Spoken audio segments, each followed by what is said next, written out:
Good evening, everyone. Welcome to the second day of Information and Communication Technology. Yesterday, we talked about the history of computers, the basics, the software, and the hardware part. In the software, we talked about the MS Office as well. Okay.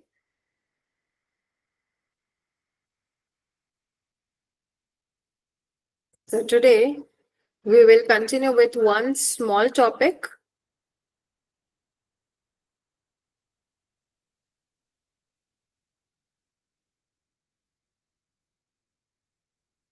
That was remaining of software. This topic is malware. Okay.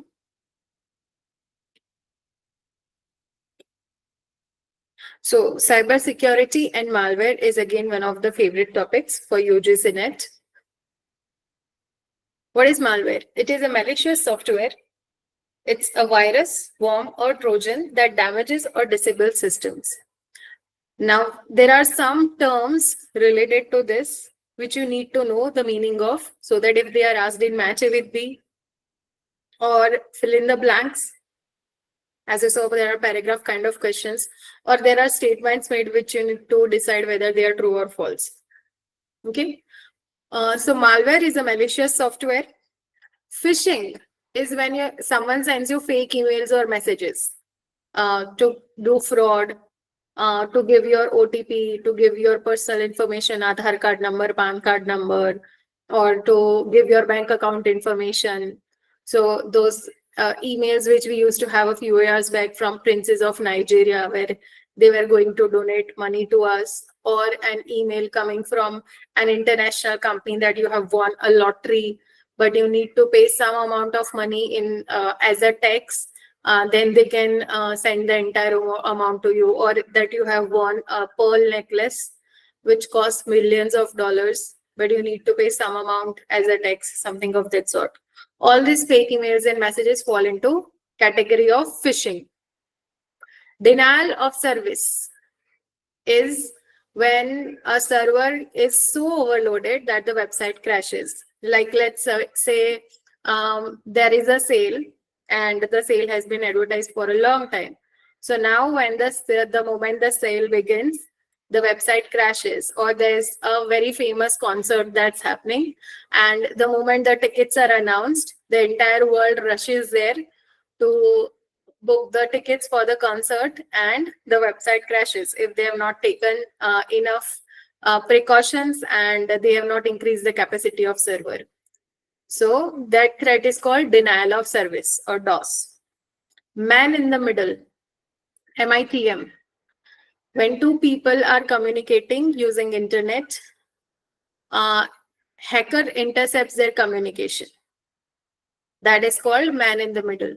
SQL injection.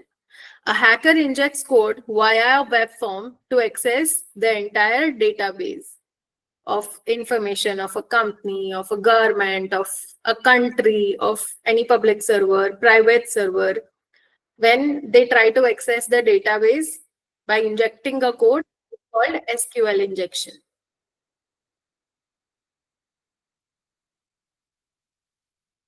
Okay. Next is zero-day attack, where someone exploits a vulnerability before the developer fixes it. So a new software is launched, and before the developers realize that there is a problem, someone exploits that vulnerability and attacks it. That is called a zero-day attack. So these are the different kinds of threats that could happen. Now, when it comes to malware, there are specific types of malware, and this is again a favorite question where they ask what is the threat of each malware or their examples, and you have to match A with B. So what is a virus? It attaches itself to a file or program and spreads when it is executed. That is a file infective virus. A worm. So everything that happens is not a virus. Okay. we say anytime there is a problem, we either say there was a virus or it got hacked. It's not like that. This virus is very specific. It attaches itself to a file or program. A lot of other things fall into different kinds of categories. A worm is self-replicating and spreads without user action. Just like when worms in real world, they reproduce in a very, very, very huge number. If you would have ever seen in rainy season, especially when earthworms reproduce, it's almost like 100, 200 earthworms at any moment. So just like that, a worm is self-replicating and spreads without any user action. I love you worm, where you need to type I love you every time it says, otherwise your computer will hang. Stuxnet, all these are worms. Trojan horse. It appears harmless but contains malicious code. Now, if you remember the Helen of Troy story, there was a Trojan horse which was gifted to the enemies and said that we are retreating. The moment they brought Trojan horse inside the walls of the city, soldiers came out from the Trojan horse at night and attacked it. So similarly, Trojan horse is something that appears harmless, but all of a sudden there is a secret attack because malicious code is embedded inside, but you are not aware of it, like fake software installers. Ransomware. Just as the meaning says, ransomware is it locks your files and says that you have to pay a certain amount in order to get access to your files again. So it's like kidnapping your file and asking for a ransom. Spyware secretly monitors user activities. Keyloggers is an example of spyware, where every key that you press on your laptop or computer, which is infected with a spyware, that is recorded. Okay. Adware. Adware is advertisement. So whenever you download something, it keeps on displaying unwanted ads, pop-up ads, pop-up toolbars. All of these are called adware. The other kinds are rootkit. Now, root is the root source code in any, whether it is your phone or whether it is your laptop. Okay, so it gives hackers the access to the admin access, the root access to your system, and it hides itself in the root.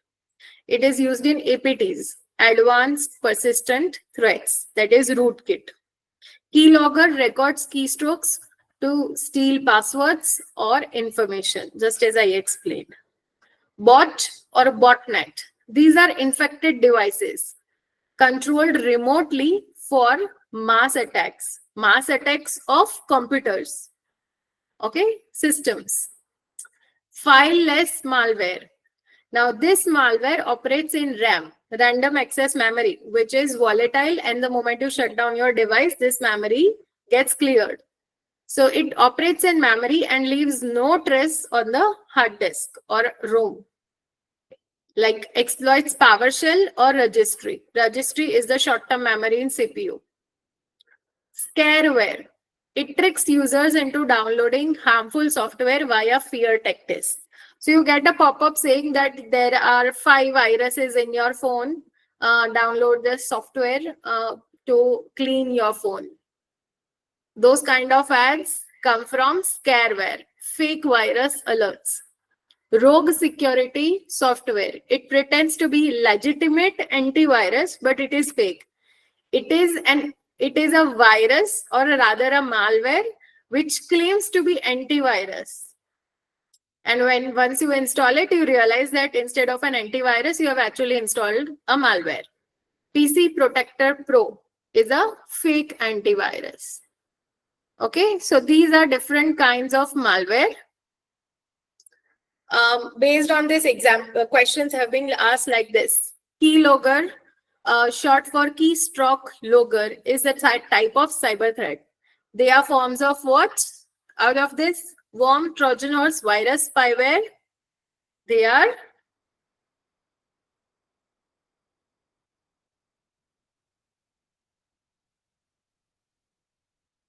They are spyware. Okay. Next, you can also get questions like this, where you have to match A with B. Trapdoor, time bomb, polymorphic virus, macro virus. Okay. These are other malware types, which I had not included in previous slide because we were going to do it here. So based on their names, think of what could be their character. But operationally equivalent copies of itself. Code that allows unauthorized quick access at a later time. Instructions interpreted rather than executed. Triggers action when specified time occurs. Okay. Trapdoor, time bomb, polymorphic virus, and macro virus.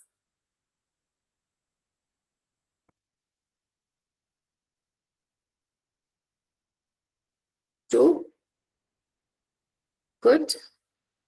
Yes, you tried guessing. And the answer is 2. Okay. So the answer is trapdoor. It allows unauthorized quick access. Okay. It's a trapdoor. It allows access entry inside at a later time. Time bomb triggers action when a specified time occurs. Polymorphic virus. It keeps on creating copies of itself. And macro virus. The instructions are interpreted, they are not executed. Okay. Next. Trojan horse, worm, logic bomb, rootkit. Propagates copies of itself through a network, triggers action when certain condition occurs, hooks standard OS calls to hide the existence of malware and contains unexpected covert effect. Match them.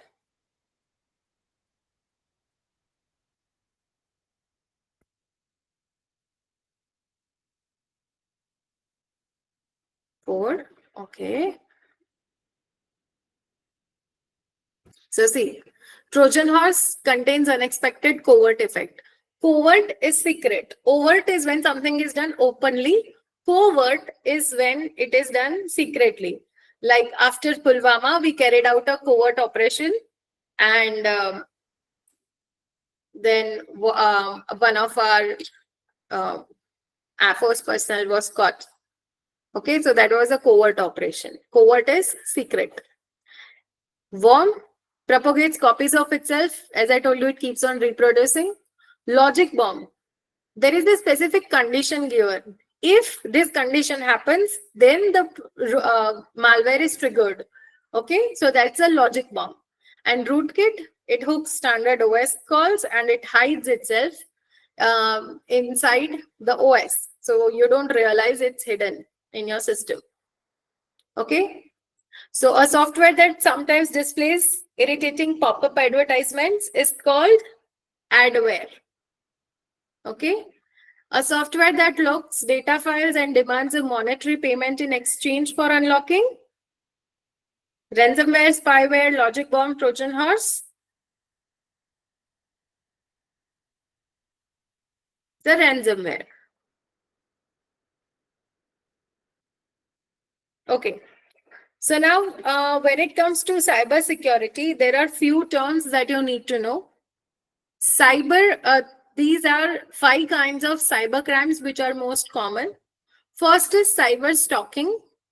Just like stalking in real life, cyber stalking is when someone is harassing other person online. Identity theft, using someone else's data for fraud. So you are using, so when someone is using, what should I say, logging credentials of another person, posted the picture and name of another person and doing something for a fraud, that is called identity theft. Cyber terrorism, hacking critical infrastructure of a company, of a country, of a government, of an office. So when a critical infrastructure is hacked, that is called cyber terrorism. Hacking is getting unauthorized access to something to which ideally you should not have access. That is hacking. Data breach, leaking of personal or sensitive information. Okay. CERT in. This is Indian Computer Emergency Response Team. Computer Emergency Response Team, India, that handles all the cyber security threats and alerts in India. CERT in, Computer Emergency Response Team of India. Now, this question is more like giving you information. It was once asked that in cyber world, black hat hackers are individuals with extraordinary computer skills who use these skills with malicious intent. In this context, identify the correct order for a successful black hat operation. So if someone has to successfully hack, then what would be the steps? So if you remember, yesterday we did a lot of steps like software development lifecycle, booting process steps. This is because sometimes they ask this kind of questions where steps are given and then you have to arrange them in the sequence. So here, please guess what should be the sequence. Scanning, reconnaissance, it's reconnaissance actually, gaining access, covering tracks, and maintaining access. So in what sequence the hacking operation gets done? Steps of hacking.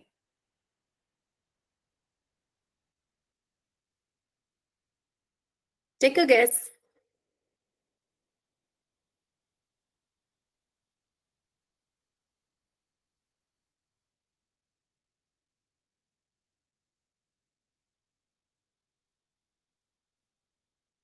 Okay, so the answer is 2. You start with reconnaissance. Reconnaissance is also, what we call Reiki, looking at things, how's the situation, how's the infrastructure, how many people are there, how many security guards are there. So here it would be what's the security system installed, what's the level of security, how many trapdoors are there, how much time would it take for us to break, are there any surprises beyond the firewall. That is B, followed by scanning. C is gaining access. After gaining access, you maintain that access. So once you gain access, you still need to either download files or upload malware, something of that sort. So that is maintaining access. And last, when you come out of it, you cover your tracks so that no one is able to trace you, that from where did the attack happen, from which computer, what was your location, what was the IP address, all of that is hidden. That is called covering tracks. So what are the different cyber security tools? There are 5. First is, so for a software, there are first 4 and the 5th one is network. Antivirus, it detects malware like McAfee, Kaspersky. A firewall blocks unauthorized access. Just like without your login password, you cannot enter a place online.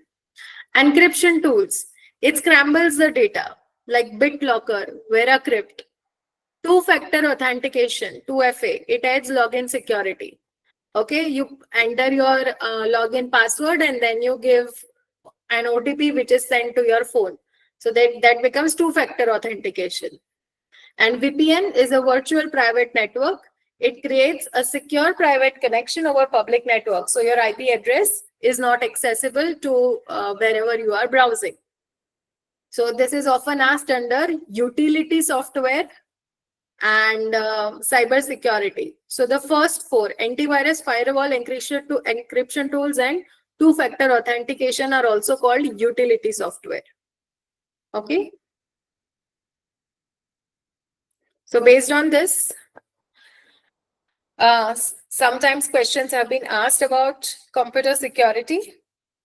So computer security breaches can be minimized by incorporating which feature into computer systems operation? Installation of software of user's choice, ability to log into multiple nodes using only one account, Forced log off from the system if no activity has been detected, allowing the uploading and downloading of files to the system.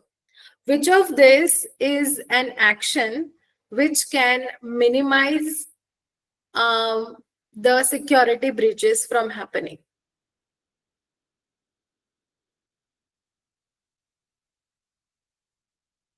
Four, allowing uploading and downloading of files that will prevent security threats.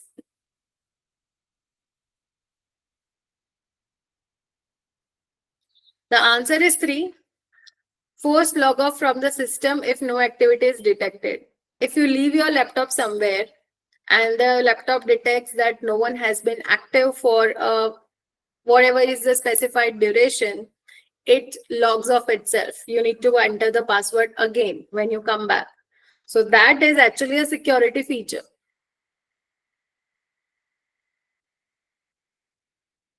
Next, many websites require the following to be completed. You have to tick mark here. I am not a robot. This is example of which data issue? Accuracy, matching, quality, and security. Of course, because we are talking about cyber security here, the answer here is security. Okay. Now, which of the following statements about firewalls in computer networks are true? So now we are going to learn about firewalls.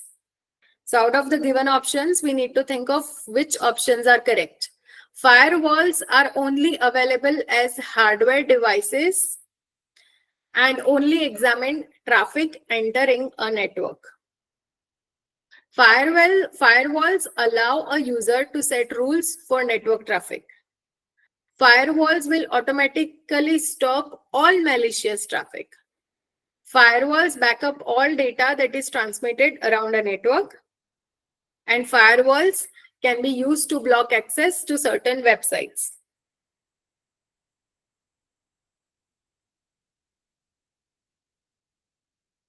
Which of these do you think could be true?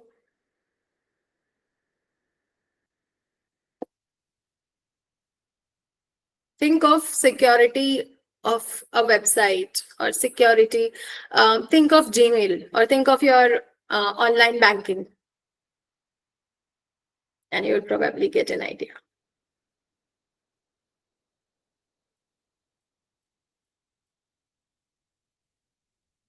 Almost there. So the answer is 2. Okay. Firewalls are softwares. So they are not just hardware. They are also available as softwares. So A is false. Firewalls do allow a user to set rules for traffic. Do you want one-factor authentication? Do you want two-factor authentication? What are the kind of security measures you want to add? So B is true. C, it will automatically stop all malicious traffic? No.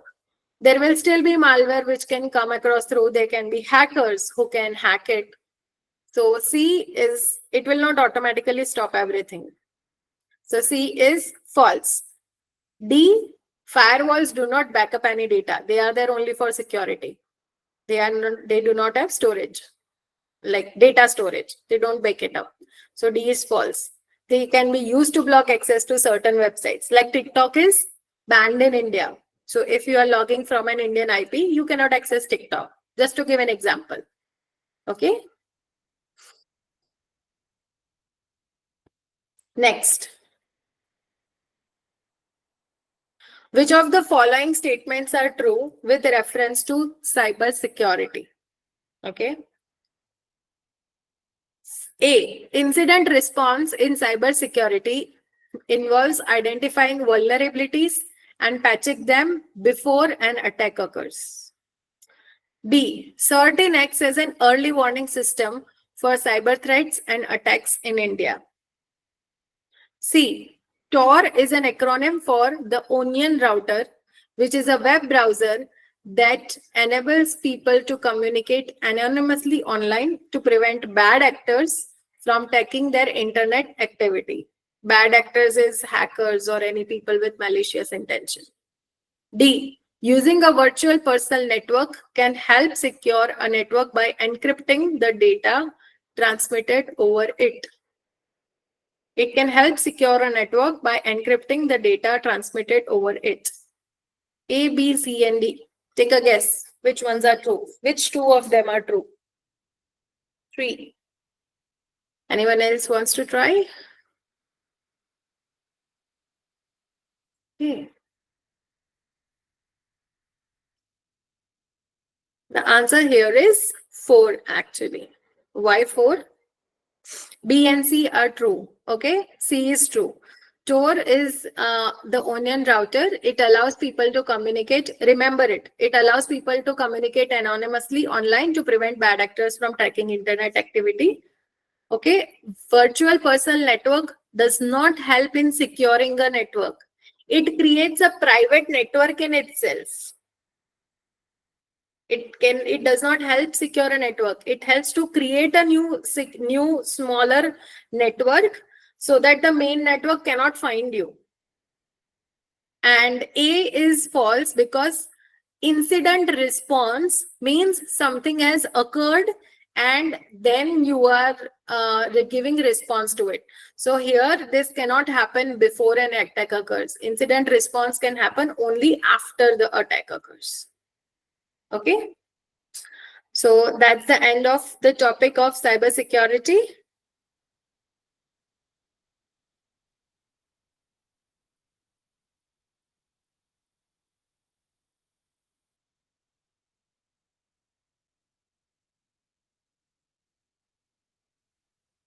Okay. Now let's go on to today's topic. We'll start with internet. Internet is a global network of interconnected computers that communicate using TCP/IP protocols. It enables data sharing, communication, file access, and a lot more. So what are the components of internet? Client. Whichever device is requesting data, like a laptop, like a mobile, that is called client. Server is the system that is providing data or services, like websites. Router forwards the data between different networks. Modem connects LAN, local area network. Like in your college or your school, there's a central place from which local area network is there, and using wires, it is connected to the pieces that are there in each staff room. So connects LAN to the internet. So that is done using modem. Modem is modulator, demodulator. It modulates and demodulates signals. ISP is internet service provider, the provider that provides service like Jio, like Airtel, like VI, Vodafone Idea. So that is internet service provider, ISP. These are the components of internet. Now, there's something called internet protocols. So what are the different internet protocols? HTTP. If you see the name of a website, you find an HTTP or HTTPS. So HTTP is hypertext transfer protocol, and HTTPS, S is for security. So when there is HTTPS, it is secure. If there is no S, it is not secure. FTP is file transfer protocol. TCP/IP is transmission control protocol or internet protocol. So it is the core, it is the main communication protocol. IP address is the unique identifier for a device. And every time you log in from your laptop into Gmail, into any other website, they get your IP address. So your IP address is the unique identifier for your device. It could be IPv4 or IPv6. DNS, that is domain name system. It translates domain names into IP addresses. DNS is also called the phone book of internet. DNS is also called the phone book of internet because IP address is unique. Next.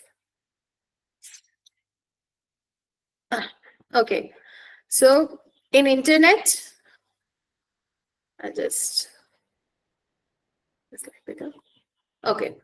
So authentication, biometrics, IP address, MAC address. Just give me a moment. I think I placed it in the, okay. Let's talk about IP address first and then solve it. I think this question just went one slide before. So as I said, IP address or internet protocol address could be of two types, IPv4 and IPv6. So the difference between the two needs to be memorized because they have asked questions about characteristics of IPv4 and IPv6 and also the differences between them. There is also MAC address, which we will learn in the next slide. IPv4 has 32-bit length, 8 bits is 1 byte, BYTE. So 32 bits is 4 bytes, and that's why it's called IPv4. And 128-bit is in hexadecimal. 32-bit is in decimal. Okay. Header size is 20 bytes. And in IPv6, it is 40 bytes. NET, is it required? In IP address for IP version 4, yes. In IP version 6, it does not require. IPv6 was created to overcome all the limitations of IPv4.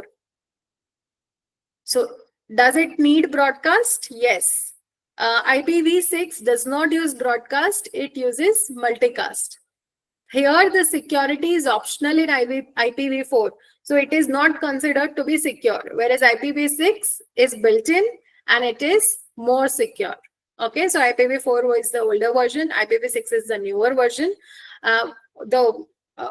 Both of them are currently there in the world being used, but IPv6 is better, especially in terms of security and other requirements. MAC address. What is MAC address? Media Access Control Address. Okay. It is unique hardware identification. So all the hardware that you are using has a MAC address. IP address is for connecting to internet. When you are talking about the hardware, the parts that you can touch, for that identification, MAC address is used.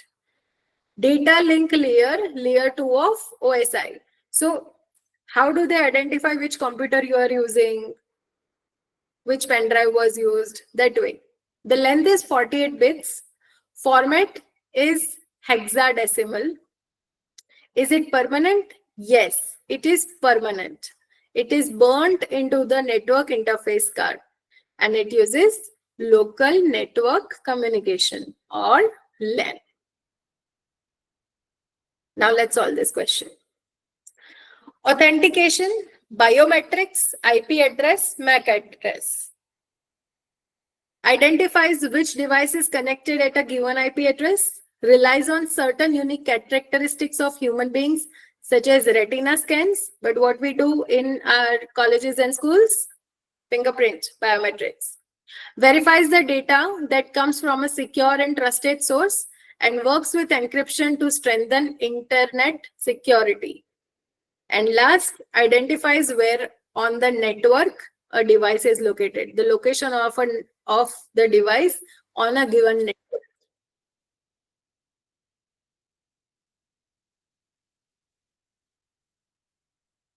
So the answer is 2. Okay. A, authentication is verifying the data from secure and trusted source. Biometrics, obviously retina scans, fingerprint scans, that is biometrics. IP address identifies where the device is located on the network and what is the hardware used, which device is used at a given IP address, that is identified using MAC address. Okay. Now, identify, fill in the blanks. IPv4 addresses are dash long, IPv6 addresses are dash long. The MAC address, on the other hand, is dash long. A MAC address is oriented towards dash, whereas IP address is oriented towards dash. You have 4 options to choose from.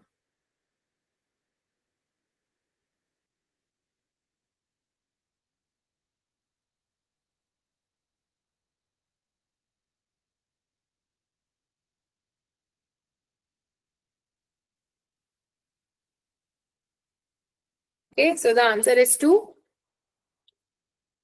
IPv4 is 32-bit long. IPv6 is 128-bit long. MAC address is 48-bit long, right? That's how it goes? Yes. MAC address is oriented towards hardware. IP address is oriented towards software.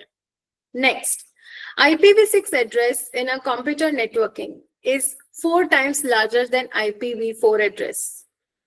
Second statement, IP address gives location of a device on the internet, whereas MAC address identifies the device connected to the internet. True or false? Which one? Both of them, none of them, or either or?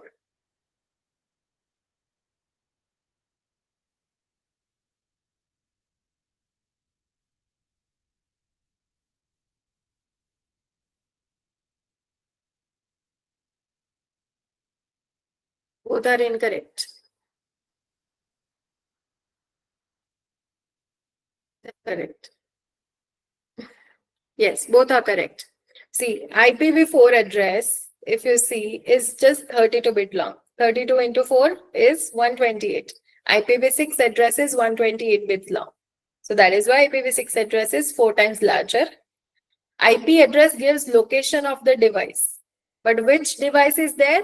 That is given by the MAC address, because MAC is hardware. IP is internet protocol. Whereas IP is software. Okay. Next.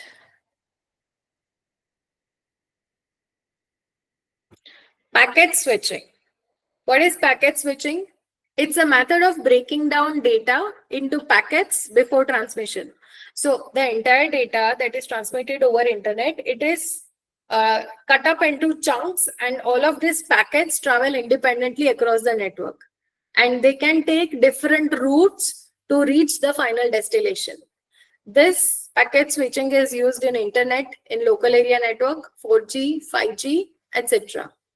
Based on this, a question has been asked. In context of computer networking, which of the following best describes the transmission of a message using packet switching? Data packets may follow different routes and may arrive at different times in different order. Data packets will always follow the same route and arrive at the same time in the same order. Data packets will always follow the same route but could arrive at different times in different order, and may follow different routes but will always arrive at the same time in the same order. So what happens?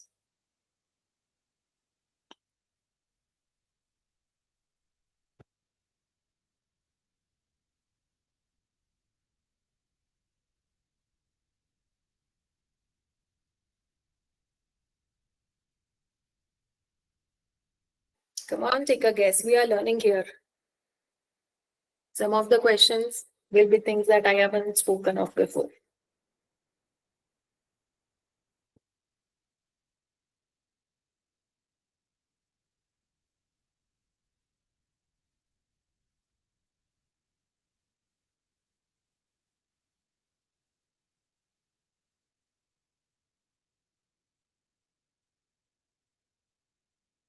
Okay, so the answer here is not 4, but it is 1. Loads, different parts of the page are loaded at different times.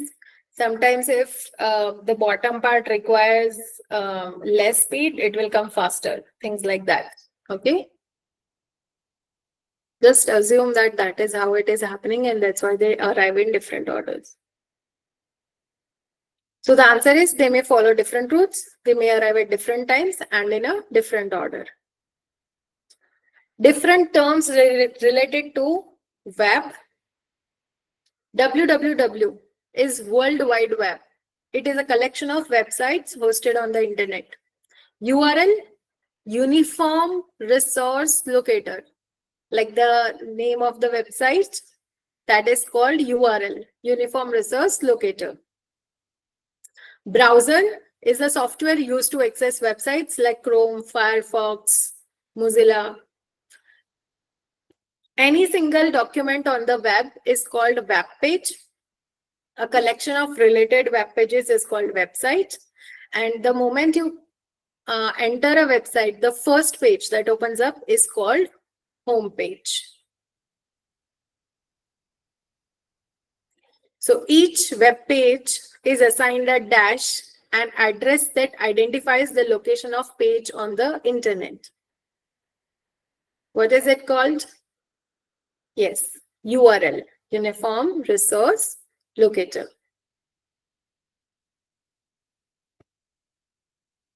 Now, what are the different services provided on the internet? Email, exchange of digital messages, www, World Wide Web, web access to the content. VoIP, the full form is Voice over IP, Voice over Internet Protocol, like Zoom, Skype, Google Meet. E-commerce, buying and selling online, Amazon, eBay. E-governance, online delivery of government services. Cloud storage, Google Drive, Dropbox, okay, where you can store things on cloud. Online education like MOOCs, YouTube, LMS, learning management systems. Different internet technologies, okay. So now we are learning few more terms. What is HTML? HTML is hypertext markup language, and it is used to create structure of the web pages. So the web page that you see on internet, to create its structure, the language that is used, the coding that is used is a HTML, hypertext markup language. For styling of these HTML pages, CSS is used. What is CSS? Cascading Style Sheets. Cascading Style Sheets. JavaScript is used for interactivity on the websites. ISP, Internet Service Provider, is someone who provides internet access to the user. An IP address is the device identity, the location of the device on a given network. These are internet technologies. Clear so far?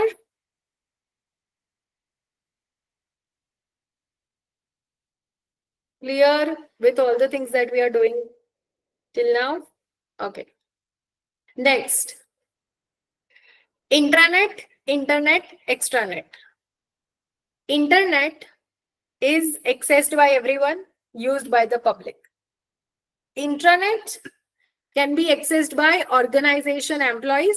It is internal communication of a company, of a college, of a school, of an institution. Extranet is something that is used by the organization employees and has limited outsiders also accessing it. Collaboration with partners and suppliers. Intranet is private, extranet is semi-private. For example, if you go to a cafe and they say that we'll allow you to use our Wi-Fi, so that is being used internally, and they allow a few of their clients, not clients, I would say customers, to use it. Or if you go to a hotel for a stay, they allow you to access their Wi-Fi. Okay, that way.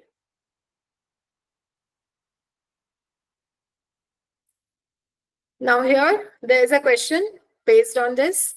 Flat network, extranet, intranet, internet. Describes today's worldwide connection of networks. Describes a network that lies completely inside a trusted area of a network and is under the security control of system and network administrators. Describes a network that avoids packet looping issues through an architecture that does not have layers. And describes a network that is an extension of a selected portion of a company's intranet to external partners. Match them.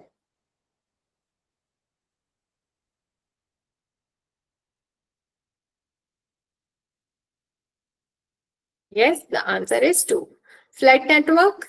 So what is a flat network? It avoids packet looping issues. So what does it have? Its architecture does not have layers. It is flat. Extranet, extension of selected portion of company's intranet to external parties. Intranet, completely inside the trusted area of network. And internet is today's worldwide connection of networks. Next, with reference to computer networking, which of the following statements is true of an intranet? It is a network within an organization that uses internet protocols and technologies.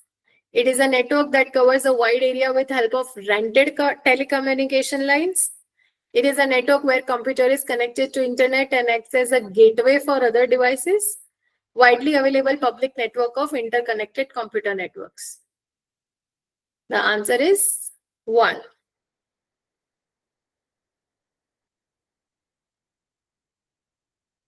Okay. One more.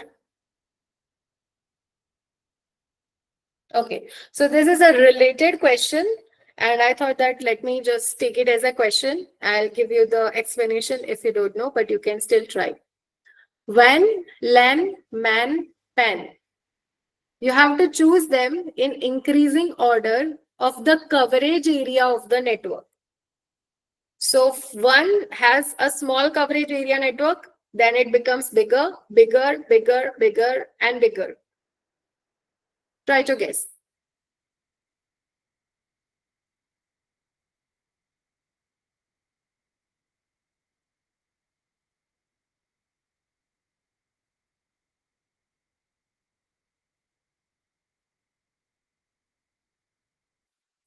Okay, so the answer is 1. D, pen is personal area network.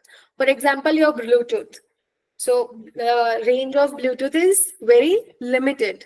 Okay, so that's personal area network. Followed by LAN, local area network. Home, office, school. That is followed by MEN. Okay, just give me a moment.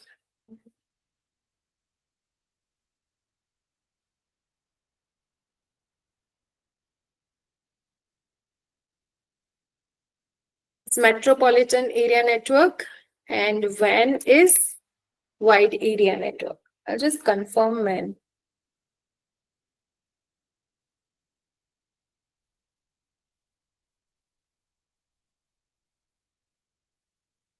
Yes, it is metropolitan area network. Okay. So metropolitan area network covers city or a town, and wide area network covers a country, and it is global. Okay. So every time we talked about connecting LAN to your computer, it was local area network.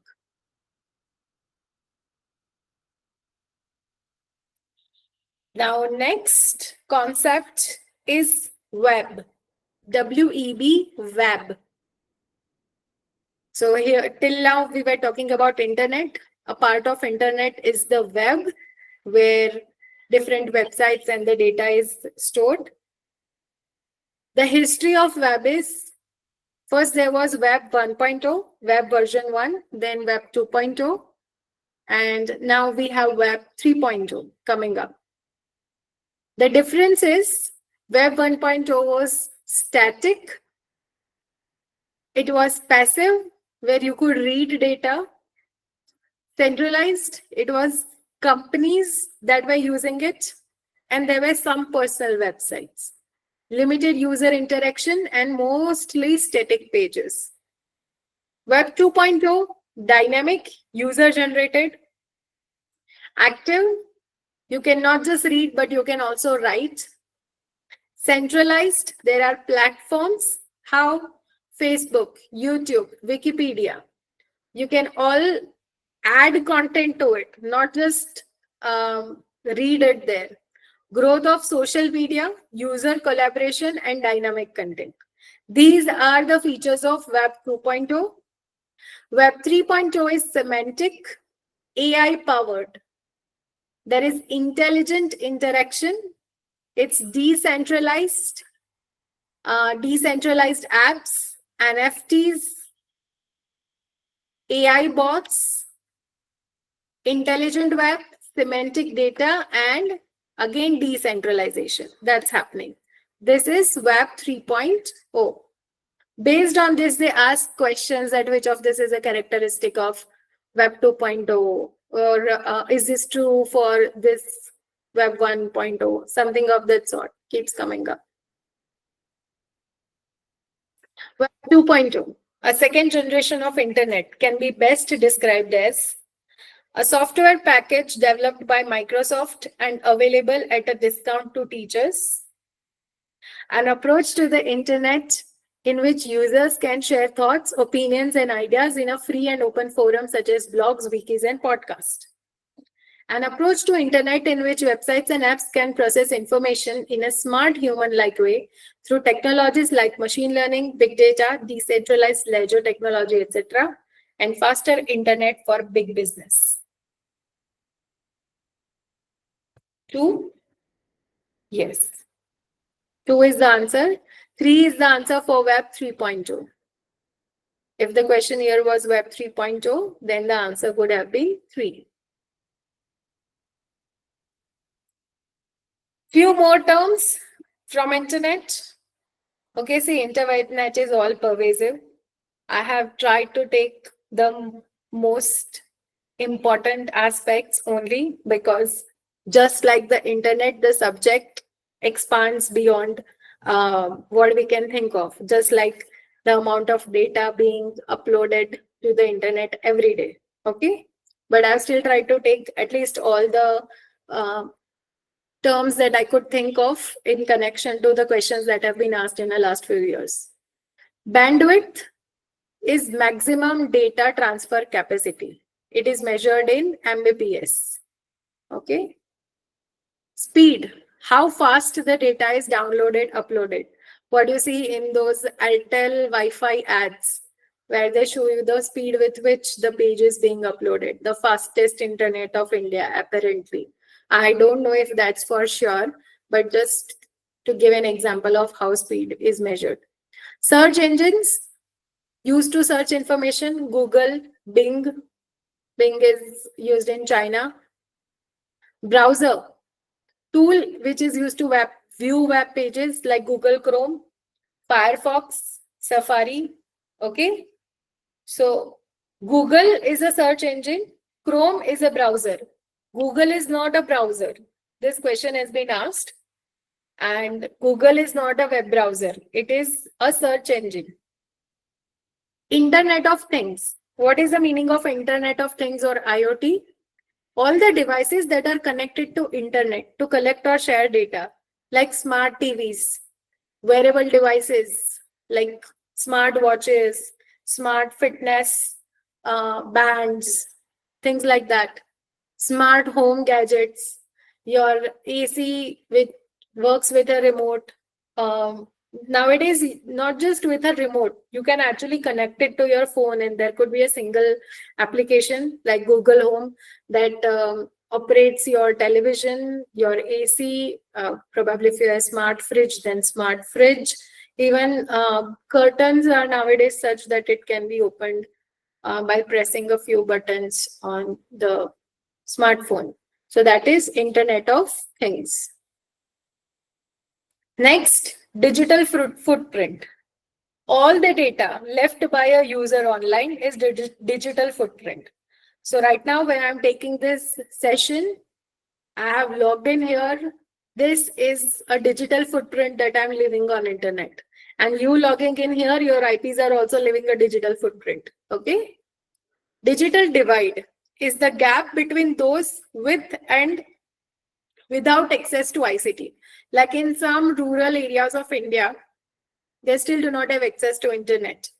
So that is called the digital divide. Net neutrality, principle of equal treatment for all the data online, that all the data online should be treated equally. If we are talking about privacy, it should be treated equally. If we are talking about anything that's happening online, there should be equality. That concept is called net neutrality. Hypertext and hyperlink. A paragraph, a line, a statement which has links in it is called hypertext. When you click on it, it takes you somewhere.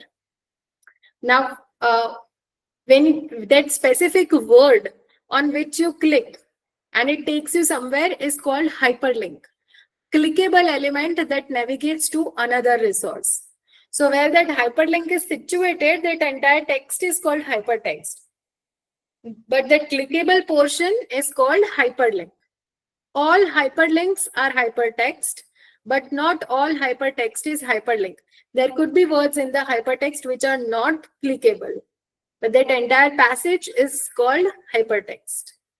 Clear with this hypertext hyperlink difference? Take a moment if you want to.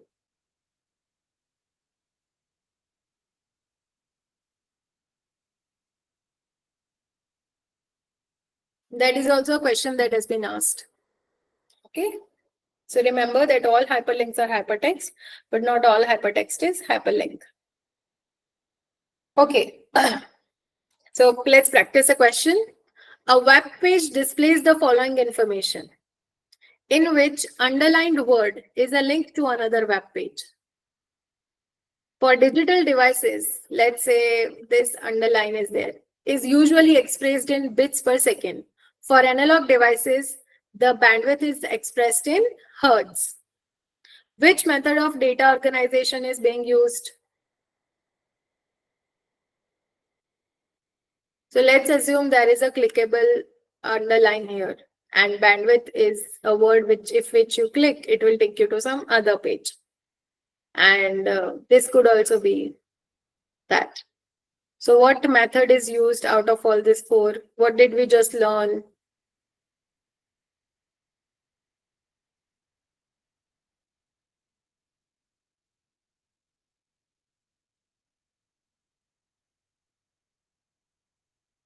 Underlined word is a link to another web page.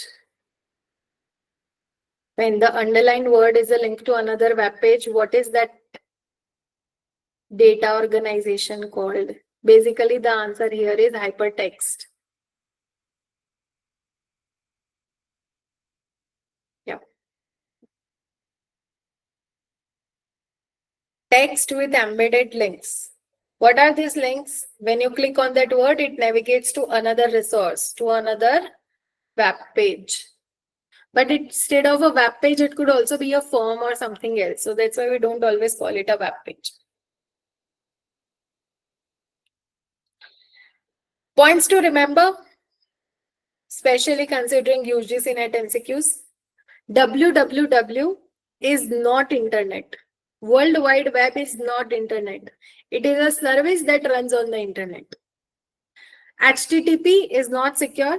HTTPS is secure and includes encryption. IP address is the digital address of a device. Firewall is both hardware and software based. ISP, Internet Service Provider. ISP provides users access to the internet. And few more questions for ending the topic. Which of the following statements are true in the context of web conferencing? What is web conferencing? Where a lot of people are taking part in a meeting, in a conference, in a seminar, or something that's happening here on the internet. It uses internet to permit conferencing to take place. Multiple computers are used with the system, all connected over the internet. Delegates cannot leave the conference once they join. It is carried out in real time. Which of this is true?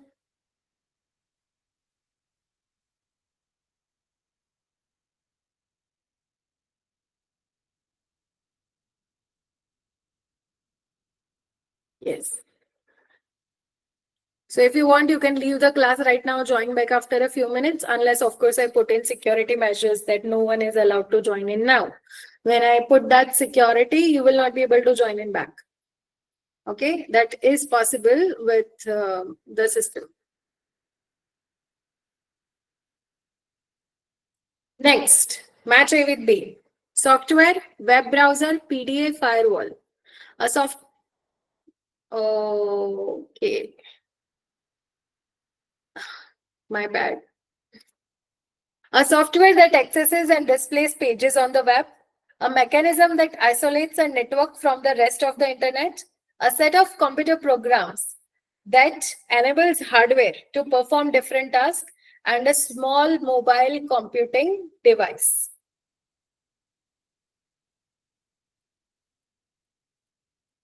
Match A with B. Software, web browser, PDA. PDA is personal digital assistant. And firewall.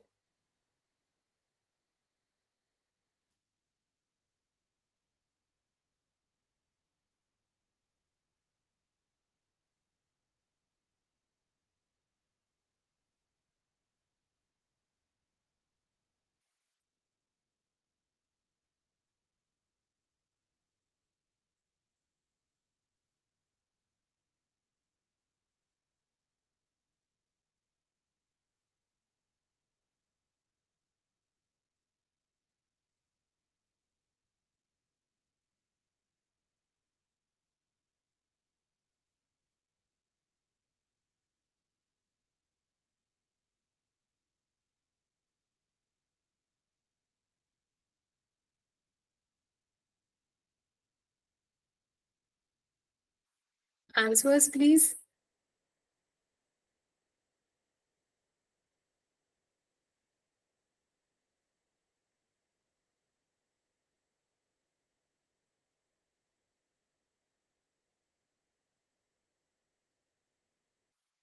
Okay, so yes, 3 is your answer. Let me shift this here because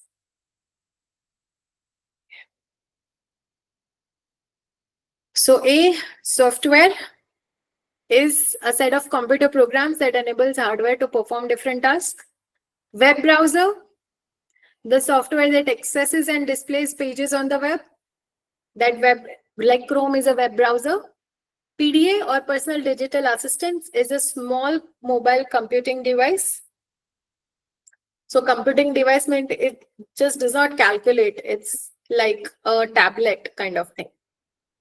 Firewall, a mechanism that isolates a network from the rest of internet, permitting only specific traffic to pass in and out. That is a firewall. Next, VoIP, instant messaging, VPN, www.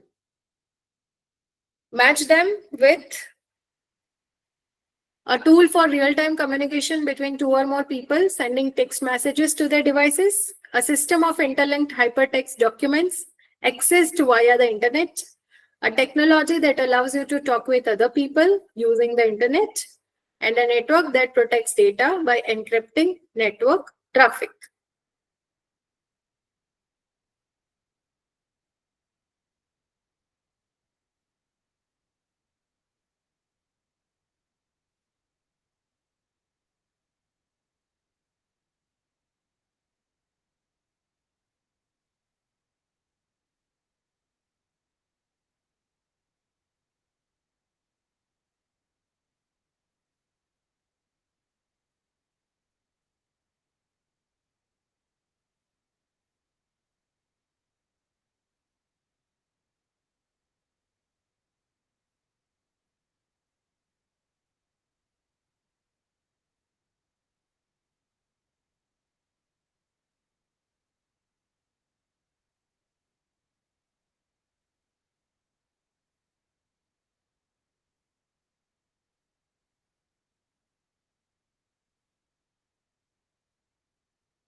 The answer is 4. VoIP is Voice over Internet Protocol, a technology that allows you to talk with other people using internet. Instant messaging, IM, is tool for real-time communication using text. WhatsApp, Facebook Messenger, Slack, then Microsoft Teams. Right now, this chat box that we are doing is also instant messaging. VPN is virtual private network, a network that protects data by encrypting network traffic, and www is a system of interlinked hypertext documents accessed via internet, World Wide Web. A very complicated description. Okay. But if you think of it, hypertext documents means text with lot of hyperlinks in it. And it is a system of lot of hypertext documents, that is a lot of web pages which can be accessed using internet, that is World Wide Web. Okay. Next.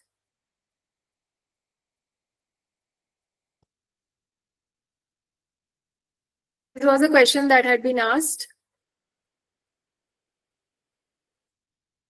Internet is not regulated in India, therefore the information may be biased or inaccurate. The internet is one of the services offered by World Wide Web. So choose what is true, what is false. Both are true, both are false. What's your answer?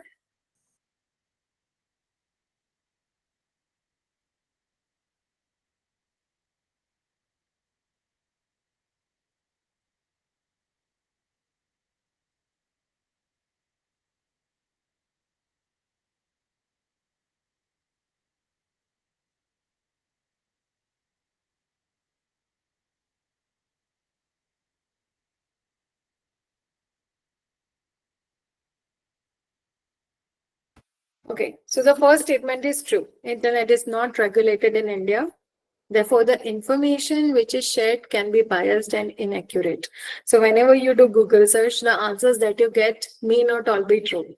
Especially that's why they say that don't take all medical advice from Google or even ChatGPT or any other AI, DeepSeek, whatever you are using, or Copilot. Okay? They are not real human doctors. They don't see your pulse. They don't see the color of your face. They can't know if things are wrong in your body or not. Especially for with your kids, please don't experiment. Internet is one of the services offered by World Wide Web. No. World Wide Web is actually a system of interlinked hypertext documents. It is one of the services provided,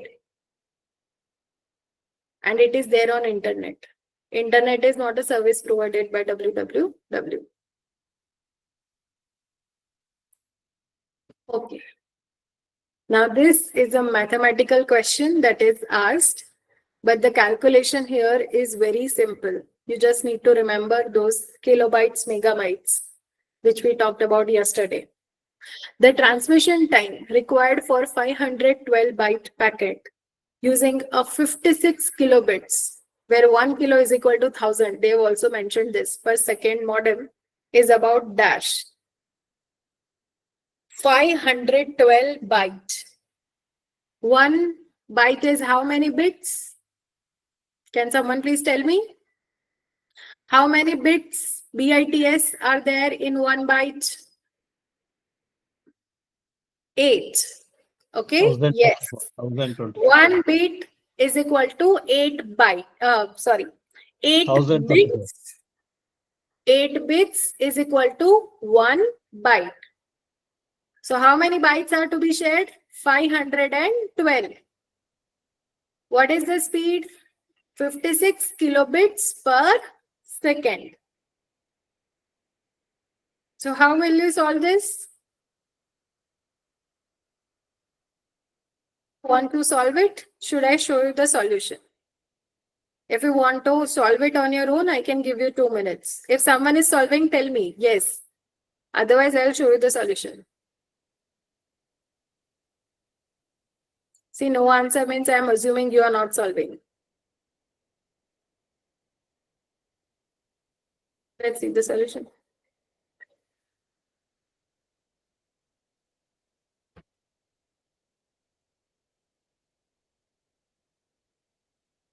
So first of all, focus here. The packet size is 512 bytes. 1 byte is 8 bits. So 512 into 8, how many bits? 4096 bits. What is the modem speed? 56 kilobits per second. So that is 56,000 bits per second. What's the formula to calculate this? Transmission time. is equal to packet size divided by transmission rate. Time taken is equal to the packet size and the speed. I don't know what should I call packet size here. Should I call it mass? Should I call it volume? Physics aa gaya ye.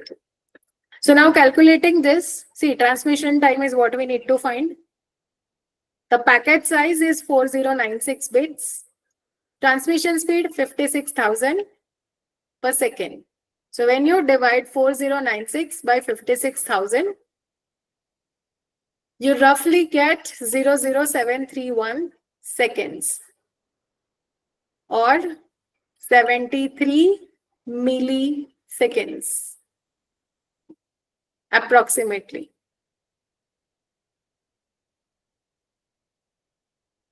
Which is your answer here? C. So if such a question comes, please do not leave it. Leave it for the last where you need time to calculate, but the calculation is not difficult. Next. This is what I was talking about yesterday. They ask about MBs and seconds, and they test your understanding of MB, GB, TB. Okay.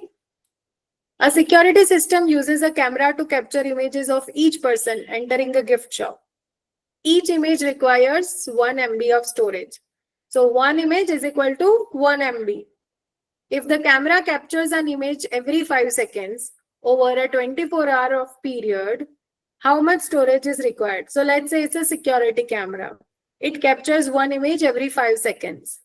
Every image requires 1 MB of storage. So in 24 hours, how much storage is required? Please calculate and share the answer. I'm giving you 2 minutes.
Good. Someone calculated it. Is anyone else calculating? Should I show you the answer? You can just tell me, I'll wait for a minute or two. Or else I'll show you how is it calculated. People, no response. Okay. Seconds in a day. There are 86,400 seconds in a day. 60 seconds, 60 minutes, 24 hours. Now divide it by 5. Why? Because an image is being captured after every 5 seconds. So dividing that by 5, you get 17280. Now 1024 MB is equal to 1 GB. Okay.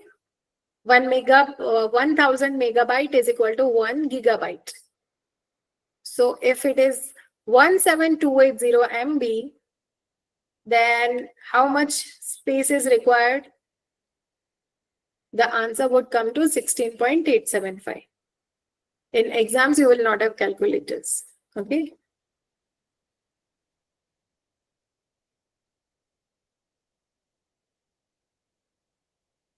Next, a similar kind of question.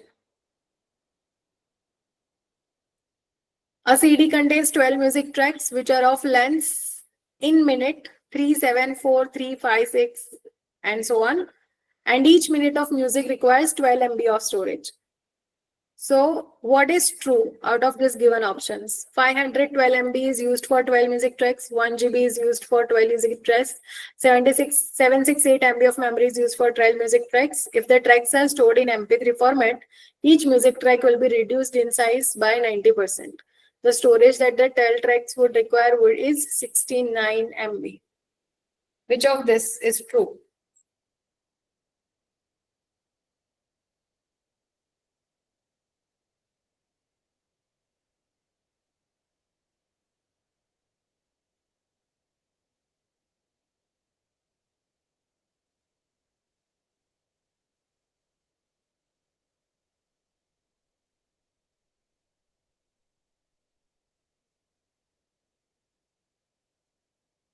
No answer?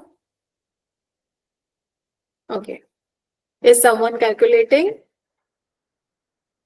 You can just unmute and say yes. You can type yes or Y in the chat. No? So see, here it's like if you add this 3, 7, 4, 3, 5, 6, 4, 5, 4, 7, 8, and 8, you get 64. So total 64 minutes of music is there. Multiplying it by 12, the answer is 768. So this is the answer. This, if it is converted from some other format to MP3 format, maybe, maybe not, we don't know. But here the original format is not given. So we can't assume anything. So that is why 4 is not the answer. Okay. Next.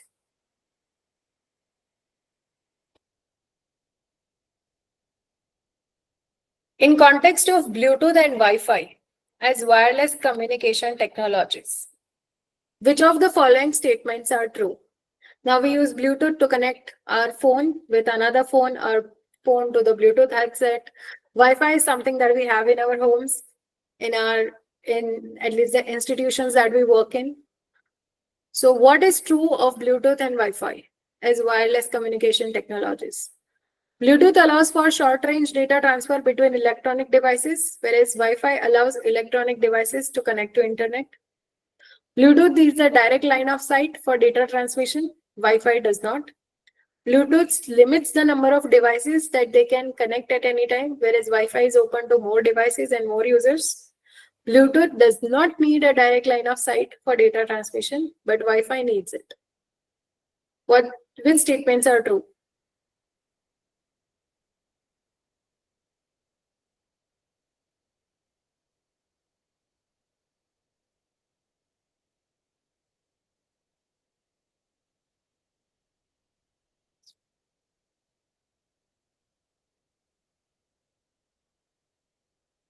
Yes, the answer is A and C. Both Wi-Fi and Bluetooth do not need a direct line of sight for data transmission. Okay, your phone and your Bluetooth headset need not be in a same line. There could be a roundabout line, it will still connect. Same goes for Wi-Fi. So what is true is A and C. Bluetooth is short-range data transfer. Wi-Fi connects it to internet. Bluetooth is limited, whereas Wi-Fi is open to more devices and users. Next. The last question in internet. Fill in the blanks. Dash is used to connect the smartwatch and wireless headphone to the phone and is a dash range wireless technology. Dash is used to connect phone and laptop to the outside world called the internet, and it uses radio waves to allow high-speed data transfer over short distances. Dash is used to connect the phone to countless services via internet and is a dash range wireless technology. So it talks about short range, long range, Wi-Fi, 3G, 4G, 5G, and Bluetooth.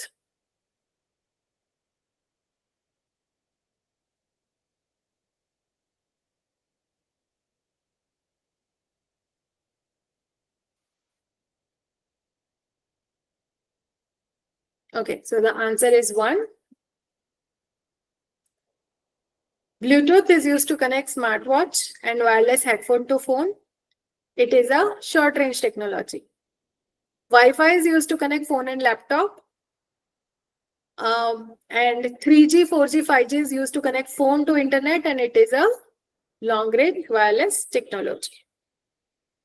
The next topic is email. What is an email?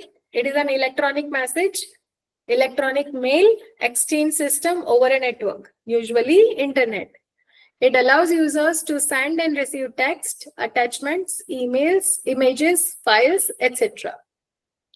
The basic components of an email are two: primary recipient's email address to whom you are sending, CC, carbon copy, secondary recipients, which can be seen, BCC, blind carbon copy, it is hidden from others.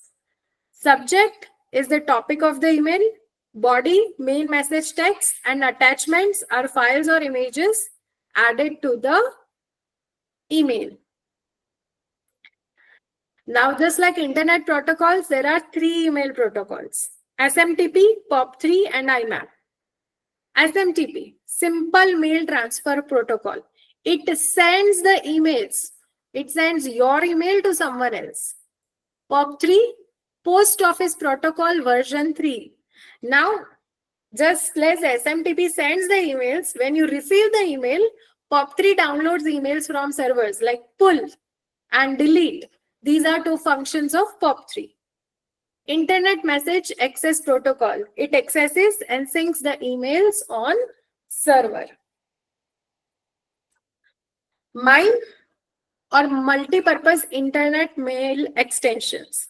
Now, this is a technology, this is a standard that allows emails to have photographs, audios, videos as attachments, not just text. You can send image, audios, videos, PDFs, emojis, all of this because of MIME. It extends the format of emails beyond plain text. It is an extension of SMTP. Why? SMTP is used to send the emails.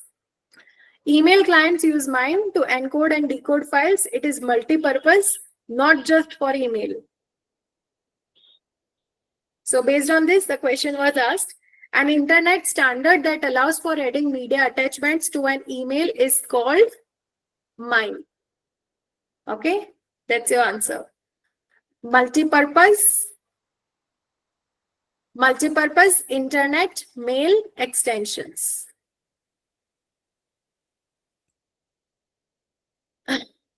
Now, just like email, e-commerce is another important aspect of internet, like Amazon, eBay. You can even NetMeds, all these websites, Myntra, for clothes, for medicines, for food.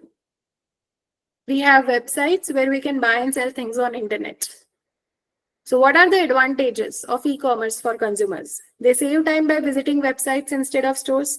They have little risk of having their credit card number intercepted. They can choose goods from any vendor in the world. They can shop no matter their location, time, or condition. Which are the advantages?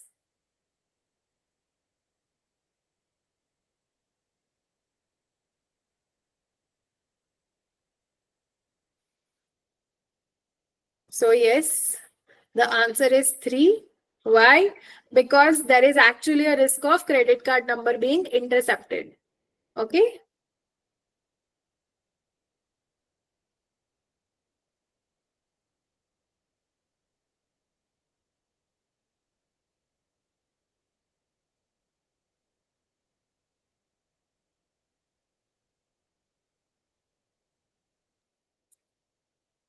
Sorry. Next, where were we? We're here. ChatGPT is an AI chatbot developed by OpenAI, launched in November 2022. What is the full form of ChatGPT? This question was asked last year. What is the full form out of this? Choose.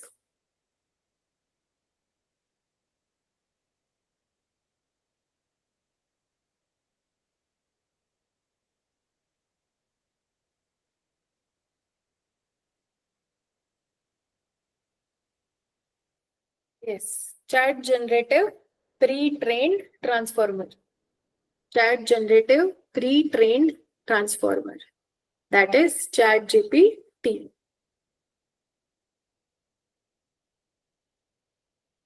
Okay.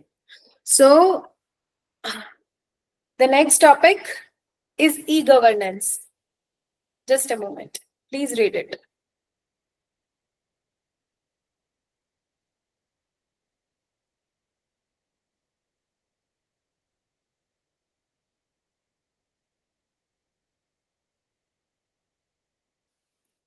Okay, so major e-governance initiatives in India, where the Indian government has developed certain initiatives based on which tasks related to governance are being done on internet. NIC, National Informatics Center, was established in 1977. It is the backbone for e-governance, developed infrastructure for government ICT initiatives. Okay. NIC NET was developed in 1987. It was the first government-wide satellite-based communication network. It connected the central, state, and district level offices. DISNIC, District Information System of NIC, that is National Informatics Center. What is the aim of DISNIC? Digitize and automate district level administration. Next, Bhumi project, undertaken by Karnataka state government, first major land record digitization project in India, reduced corruption and improved land ownership transparency. Apparently, that's what we need to remember for exam. Gyan Doot by Madhya Pradesh government, rural intranet project providing agricultural prices, grievance redressal forms, etc. Grievance redressal forms of different kinds of different schemes of government initiatives that is provided to in rural areas using Gyan Doot. Lokwani by Uttar Pradesh state government, public-private partnership model for citizen-centric services like certificates, complaints, etc. By Kerala state government, fast, reliable, instant, efficient network for disbursement of services. That is FRIENDS. It's a single window platform for utility payments and citizen services. E-Seva or Me-Seva by Andhra Pradesh. E-Seva by Andhra Pradesh and Me-Seva by Telangana state government. Multi-service delivery platform for certificates, utility bills, licenses, etc. And Digital India initiative was launched by the central government in 2015. Okay, these are major e-governance initiatives. Now, digital initiatives in higher education. I have shared a list of 49 digital initiatives that PDF has already been shared in the WhatsApp group yesterday. Okay, I'll just show you two questions based on those initiatives, like how the questions are asked. Recently, e-governance, based on e-governance, there are no questions asked in recent last few years. But yes, they have asked questions about digital initiatives in higher education. As the list was longer, I thought let me share in the group so that you can learn from it. So please check it. I'm sure you must have already downloaded it from the WhatsApp group. Okay. So these are the questions, kind of questions asked. MOOCs, Swayam, all of these are also a part of digital initiatives in higher education. So MOOCs, Swayam, Swayam Prabha, NPTEL, what we covered in teaching aptitude. Apart from that, the other ones, all of these are digital initiatives in higher education. So here, Jian, Imprintu, DigiLocker, Swayam.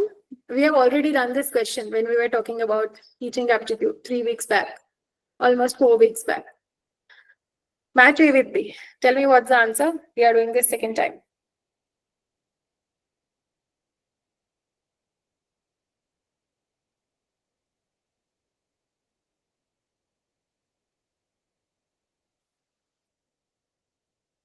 Okay, so yes, the answer is 4. Gyan or Jian is to tap the talent pool of scientists and entrepreneurs internationally. Imprint 2, translation of research knowledge into viable technology. DigiLocker, issuance and verification of documents and certificates in a digital way. Swayam, achieves the three cardinal principles of education policy: access, equality, and access, equity, and quality. Next, E Shodh Sindhu, E Yantra, E Vidwan, E Kalpa. Subscription-based information, e-books and e-journals at lower rates, robotics outreach project run by IIT Mumbai, expert database and national researchers network, digital learning environment for design. What's the answer? 3. Others?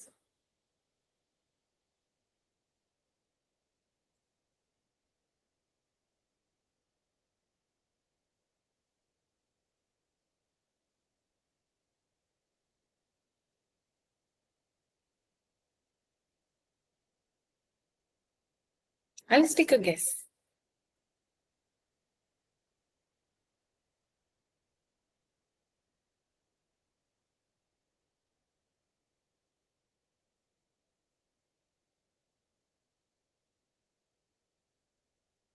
So the answer is 3.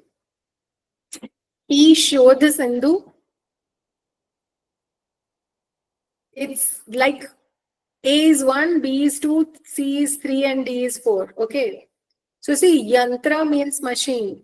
The only robotics project here or engineering project here is in this option. Vidwan is a knowledgeable person in Sanskrit, expert database and national researchers network. Kalpa, digital learning environment for design. And Shodh Sindhu is a subscription-based scholarly information like e-books and e-journals at lower rates. You can at lower rates you can access them for research people. Shodh Sindhu. Okay, so these are the kind of question asked based on digital initiatives. Next, and the last topic of ICT, binary system. I have shared few videos in the group, and if you have watched them, then maybe you are already clear with the concepts, but I still wanted to explain it. So what is binary system? Computer talks in binary system. It has only two aspects, 0 and 1. Okay. Every number is expressed using powers of 2. So it is a 2-based numeral system. There are only 2 digits, 0 and 1. Like in our decimal system, we have 10 digits. 0, 1, 2, 3, 4, 5, 6, 7, 8, 9. There are 10 digits, 0 to 9. In binary system, there are only 2, 0 and 1. After that, you again start with 1, 0, that way.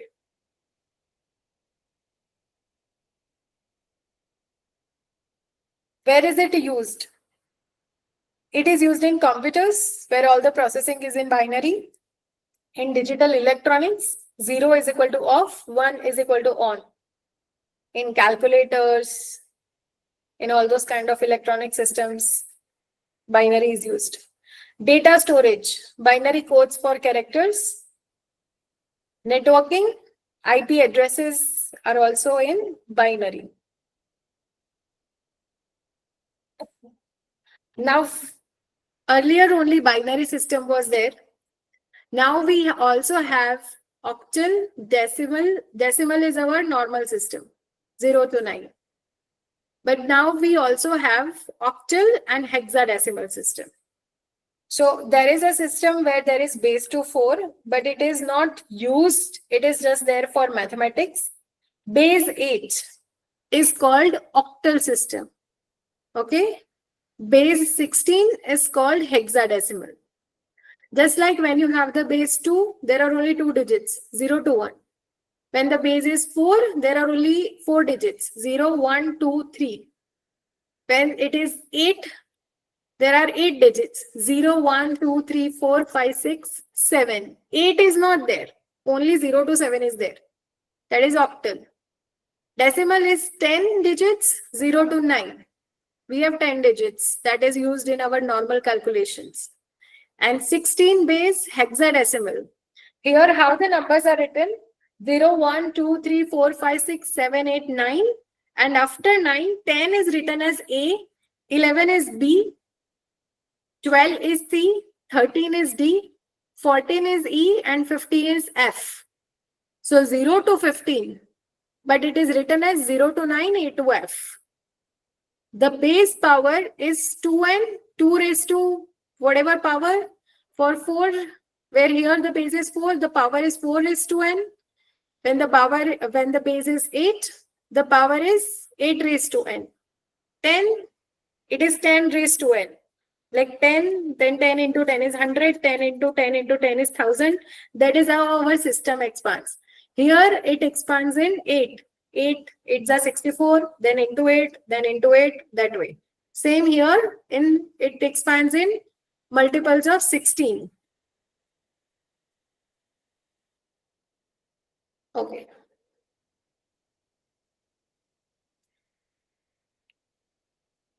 So now I have a video to show you so that we can understand this better. Just give me a moment.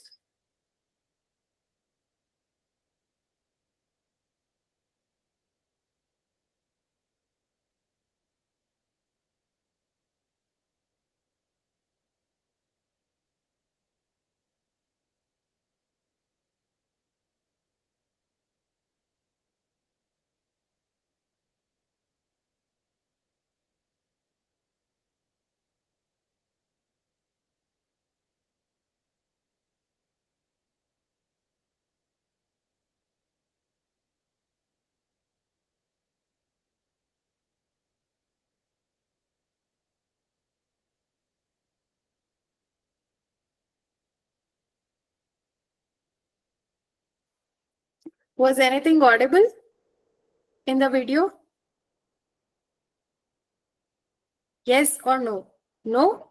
Okay, great. That is what I wanted. Okay.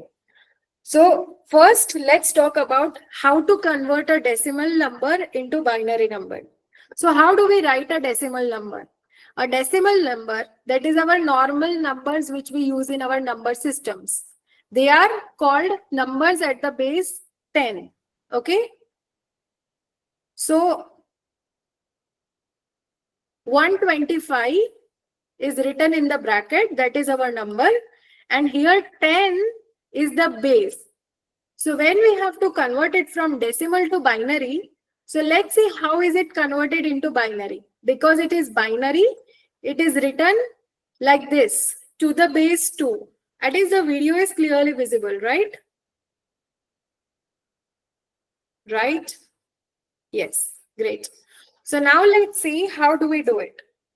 So for converting any decimal number from the base 10 to the base 2, to the base 4, to the base 6, to the base 8, to the base, they also asked to the base 5, to the base 7. Okay, so that's why I thought let me at least teach you the basic tricks.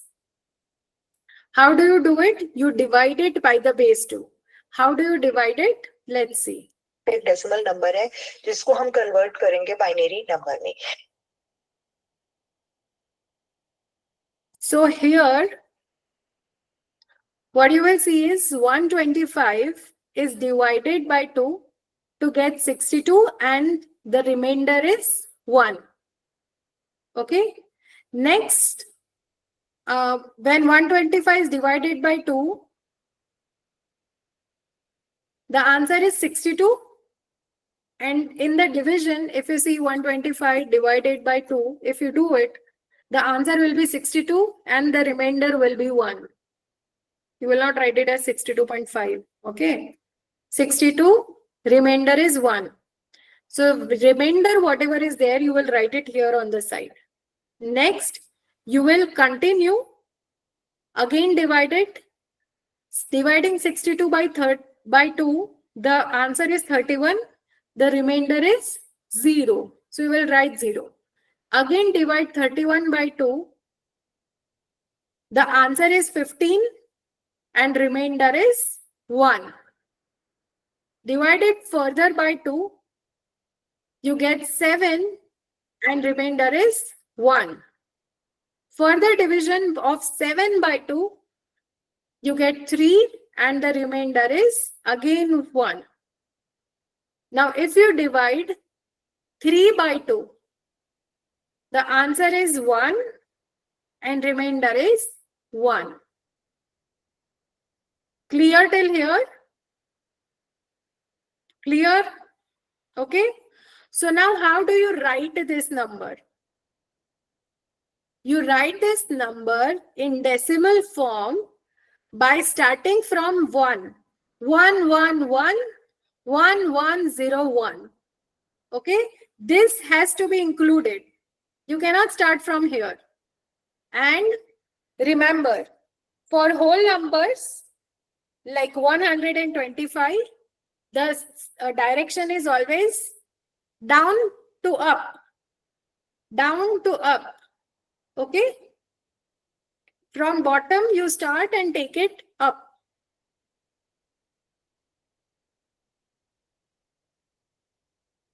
So if you see, the answer here is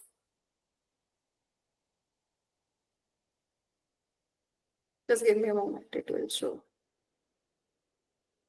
Oh. 1, 1, 1, 1, 1, 0, 1 to the base 2. Clear so far? Converting decimal to binary. Now we divided it by 2 for binary. If it is octal, the base is 8. So here we will divide it by the 8, same method. If they give you to the base 7, to the base 5, to the base 3, to the base 9, you just have to divide that number with the base. Whatever comes, you write the remainder. Now if it is to the base 7, the remainder will be anywhere between 0 to 6. Because it cannot be 7. The remainder always has to be smaller than the divisor, which in case here is the base of the system. Okay. So let's see the example of 8. How do the same thing but with the base 8. So let's take the number 973 in decimal system, and to find it, it's octal in the base 8. You take the number 973 here, divide it by 8. The answer would be 121. Remainder is 5. Next, 121 is divided by 8. You get 15 and the remainder is 1. Again, dividing 15 by 8, the answer is 1 and the remainder is 7. Now, because 1 is smaller than 8, you cannot divide this further. So what would be the octal equivalent? Now we saw how do we write it, how do we count it. So here what would be the octal equivalent? Can someone tell me in the chat box? I've already calculated it for you.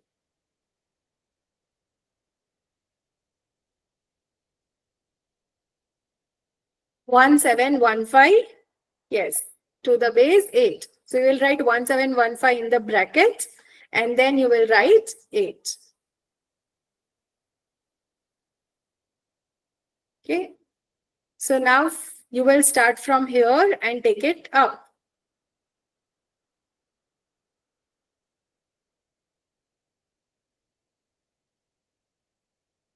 So it would look like this: 1715 to the base 8.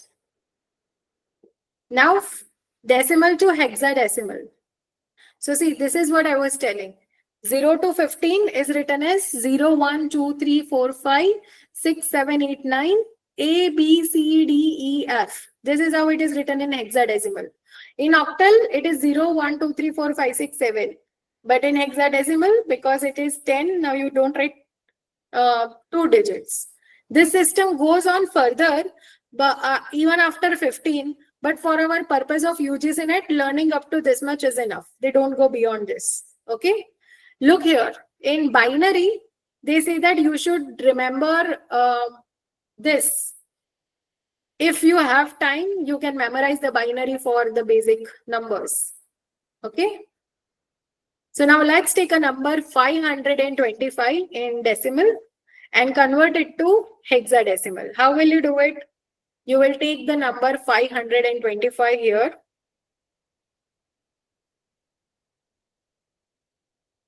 Divide it by 16.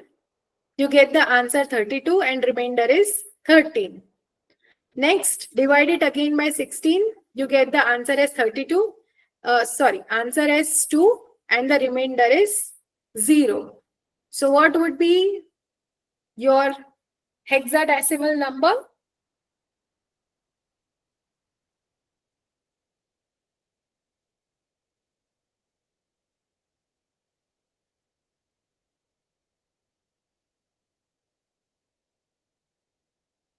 How will you write it?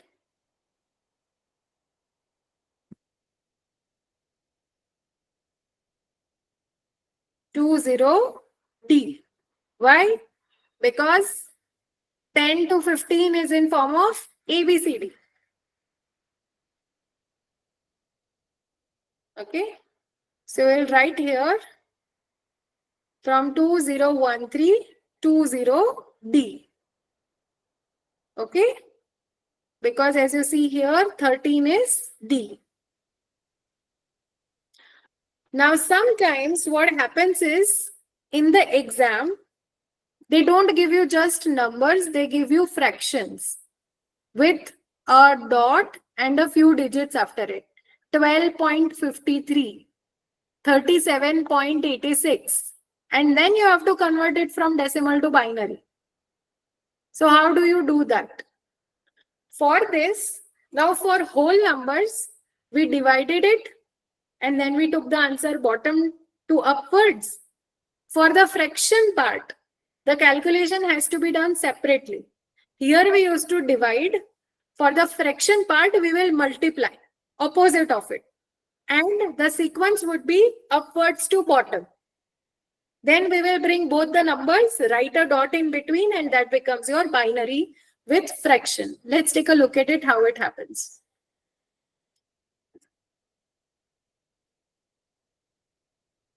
Okay, so we have a number 25.75 in the decimal system. Okay, so here 25 needs to be calculated separately. We will divide 25 by 2 and keep on getting the binary of it. 75 on the other side will have to be multiplied by 2, and we will not multiply 75, we will multiply 0.75 into 2. Then whatever we get, and let's see how the process is. So the first part is something that we already saw, that 25 is divided by 2, 12 is what we get, and the remainder is 1. 12 is divided by 2, we get 6, and the remainder is 0. Next, 6 is divided by 2, we get 3, remainder is 0. 3 is divided by 2, we get 1, and remainder is 0. So taking bottom upwards, the number that you get for 25 is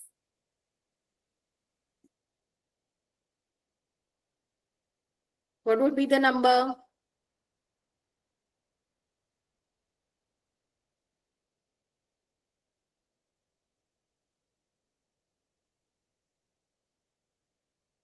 $11001. Yes. So that is 25, but 0.75 is still remaining. So how will we calculate that? We will do multiplication. How will we multiply? We will start with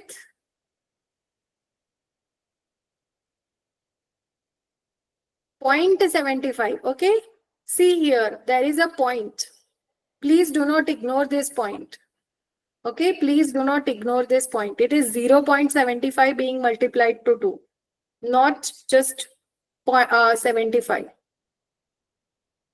So multiply 0.75 with 2, and what we get is 1.5.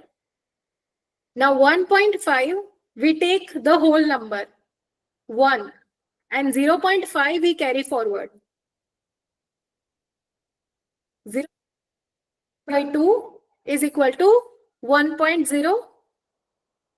So here we write 1, which is again the whole number, and carry forward 0. So now 0 is what you write here.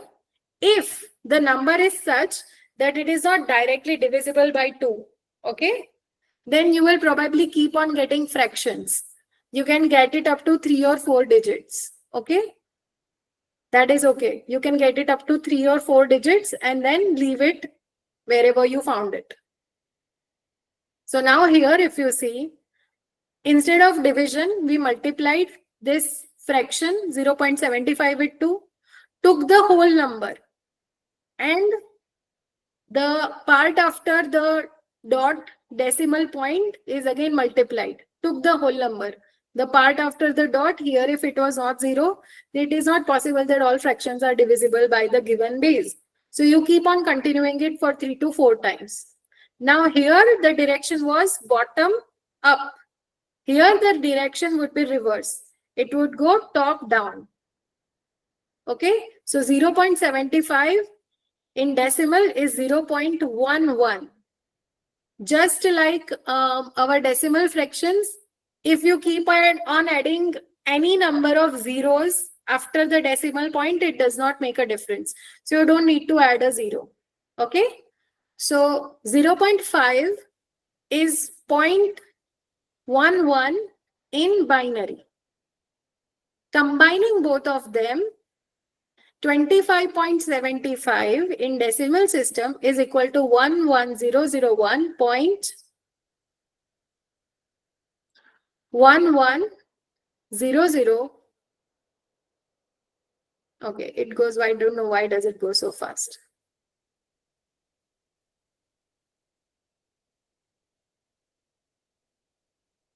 And after this, you write 0.11. Okay.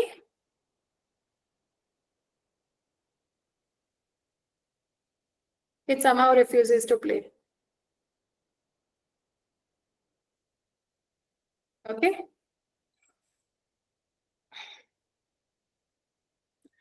So I hope you are clear with the aspect of converting decimal numbers into binary or hexadecimal, whether it is complete number or fractions. Clear with that? Same way, if the base is 7, you divide by 7. If the base is 5, you divide it by 5. Okay. Now let's talk about the reverse. Converting it .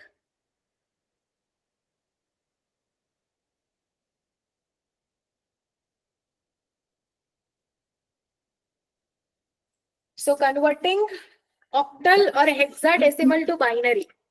Okay. Now, if you want to convert it to octal or hexadecimal to decimal, first you need to convert it to binary. That is very easy. Okay. So let's say in octal is 8. So it is 2 raised to the power 3. Here see, 2 raised to n. So 2 raised to the power 3 is 8. That is 2 cube. 2 raised to the power 3.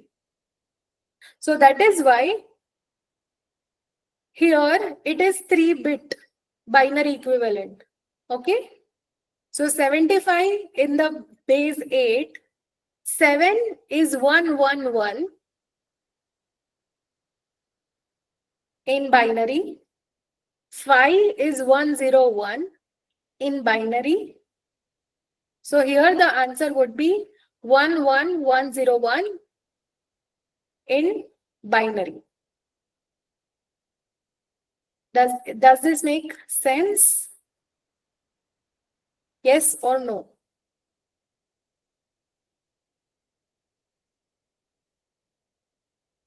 Yes or no? Just give me a moment. Where is it? Conversion from decimal to binary number system.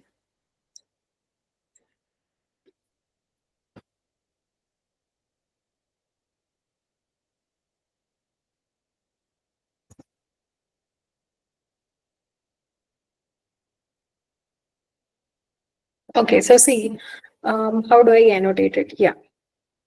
So when I have an octal number, if it is 1, 1 and 1, 3 digits. Then in binary, we saw that list 1, 2, 3, 4, and the binary equivalent of it 0, 1, 1, 0, 2, 0, that way.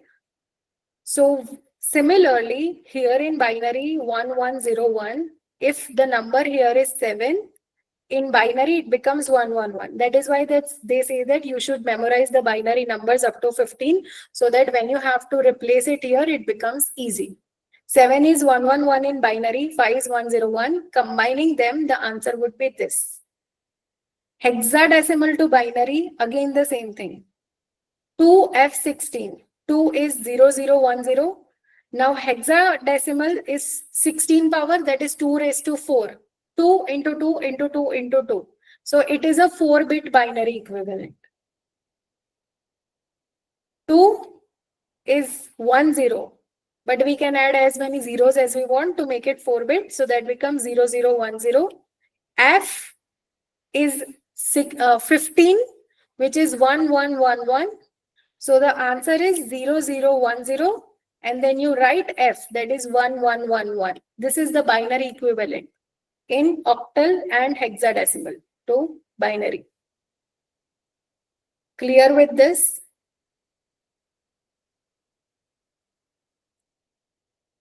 If it is not clear, please go and watch the videos that I shared. Okay?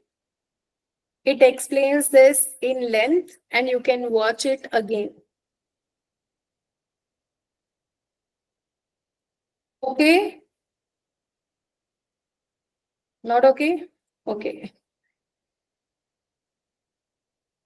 So I'll just show you what type of questions are asked based on the binary system.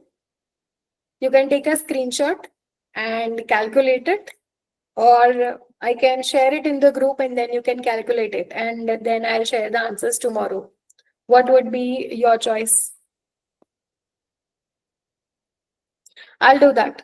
Take a screenshot of the questions, solve it because it will take time. Solve it and we will talk about the answers tomorrow. Tomorrow we have a session 6 to 8 p.m. for logical reasoning. Okay? So take the screenshot of this question.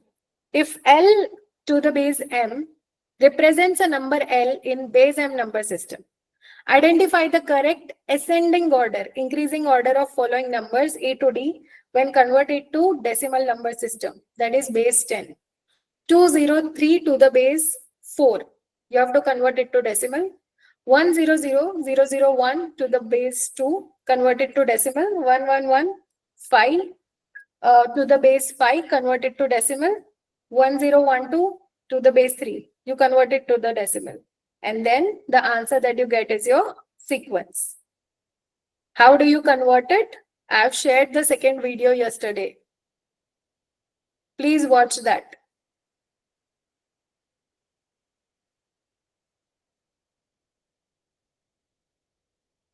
Next, take a screenshot of this. If L to the base M again represents it, convert it to base 10 number system. Base 16, base 8, base 7, binary. Convert it to decimals and then compare. Then you have question here where everything is given in decimal. 512125. Using the fraction method that I showed, you have to convert it to binary. Then to the base 8, to the base 16, and to the base 4. And then you have to see which one of these are correct. I hope you are taking screenshots because we will discuss the answer tomorrow.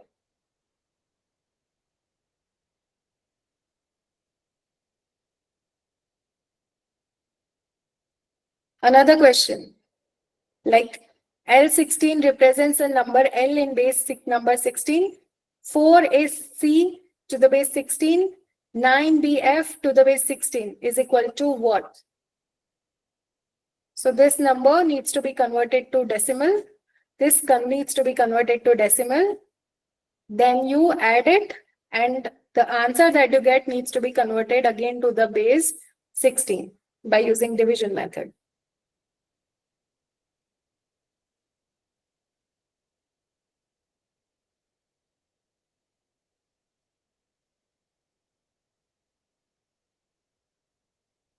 Again, ascending order and numbers. Okay. So these are the questions asked. We'll discuss the answers tomorrow. Today, practice, watch the videos, practice. Today, I taught you how to convert decimal to binary hexadecimal. The reverse process, how to convert binary hexadecimal and octal or any other base number to decimal. That, watch in those videos, practice these sums, and we will talk about the answer tomorrow. Tomorrow, we have a session on Indian logic system.